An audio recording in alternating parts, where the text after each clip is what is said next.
बड़े दिनों बाद तुमसे मिलकर बहुत अच्छा लगा। वैसे मैं तो तुम्हें निमंत्रण देने आई थी। आज मेरे पोते का पहला जन्मदिन है और हम उसे बहुत धूमधाम से मना रहे हैं, तो तुम्हें भी अपने पूरे परिवार के साथ हमारे यहाँ बर्थडे में आना है। अरे विहानी बहन, इतनी जल्दी तुम्हारा पोता 1 साल का हो गया? समय का तो पता ही नहीं चलता।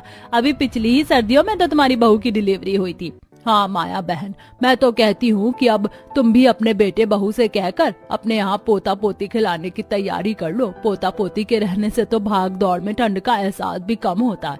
अच्छा बहन, मैं चलती हूँ, शाम हो रही है, फिर ठंड बढ़ जाएगी, तुम आना जरूर। ऐसा कहकर विहानी चली जाती है। शाम को सभी लोग तैयार होकर विहानी के घर पहुंचते हैं।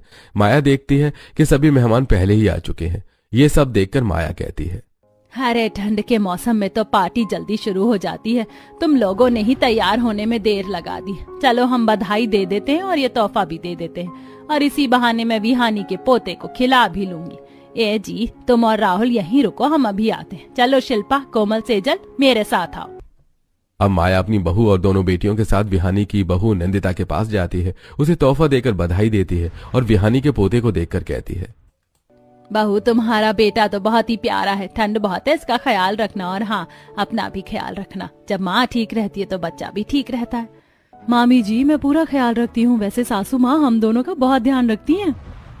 थोड़ी देर बाद केक कटता है। सभी लोग केक खाने लगते हैं। तभी शिल्पा देखती है कि सेजल चुपचाप सीढ़ियों से ऊपर जा रही थी। शिल्पा मन में सोचती है, आखिर ये सेजल सबसे नजरें बचाकर कहाँ जा रही है? ऐसा करती हूँ, चुपचाप जाकर देखती हूँ।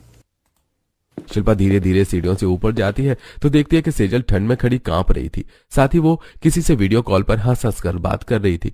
शिल्पा सेजल के पास आती है और कहती है, सेजल,